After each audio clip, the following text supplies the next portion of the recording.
What's going on, you guys? So the Washington Commanders are ready and ready to go after having such a promising season. And Jane Daniels, I mean, if he's not Rookie of the Year, I don't know who he's going to be at this point. But Jane Daniels has been really special this year, and I'm really excited to see how things do play out. But yes, this is our preview for the Commanders versus the Bucs in the playoffs, the first round and everything. We're going to go through all the different things, starting with the injury report and seeing how things are laid out. So for the Commanders, let's jump into it. So Zach Ertz was a DNP on Wednesday, not listed on Thursday. Still kind of waiting for his Friday status. I don't believe that has actually come out yet. But overall, between the two, I think that you're probably looking at Zach Ertz being good to go. I think it was just a rest day. Cleveland Farrell's also a rest day, DNP and limited. Same thing for Dante Fowler Jr. and Terry McLaurin, because we got to get that rest in. Got to have that rest.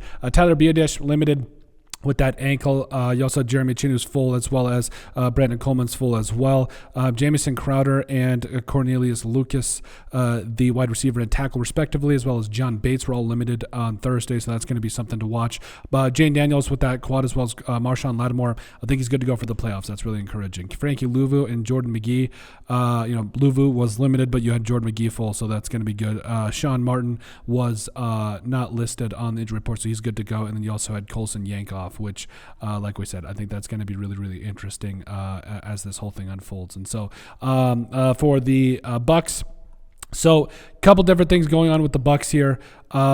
You've got a situation where Troy Hill, the corner, was full on everything, but it looks like he's still going to be out, though. That's going to be the foot and knee. That's going to be interesting. Jamal Dean, as well as Mike Edwards, the corner and safety, they are questionable going into the game. Logan Hall was a DNP and limited, so he's questionable as well. Antoine Winfield, the safety, is questionable, even though he's full.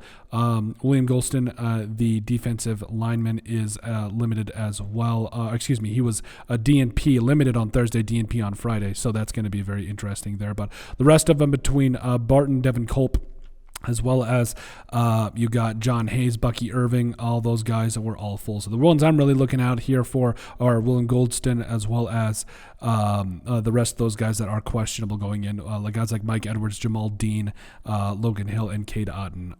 And so that's going to be also Antoine Winfield, So going to be interesting. Now, 10 keys to victory. Let's jump into it for the Commanders, despite all the injuries. Number one, we cannot let Baker get in a groove, because he's been hot all season. He has done a really good job of surviving his career with the Bucs. Liam Cohen and company have done a fantastic job with him getting the running game going.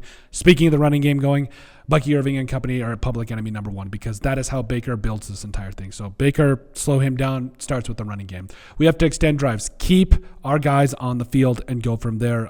We got to get the running game going early and often, which is part of dancing with the one who brung you, where, again, the Commanders have played very well in terms of running the football, spreading it around with your playmakers and Terry McLaurin and everything, but also your defense, it's been playing good enough to get you here. So dance with the one who brung you. Don't get too far away from what you've done, and I think you'll be just fine. The secondary weapons need to come alive. Alameda Zacchaeus and company, I need to see something. I do not care. We need to find other targets that definitely come alive in this one. Brian Robinson explodes. I understand that he's had a relatively good season, but I need him to come alive in the playoffs. The pass rush needs to get there, or be there, where, yes, I really like what we've seen from Dante Fowler Jr. and company, but this is it. This is the playoffs.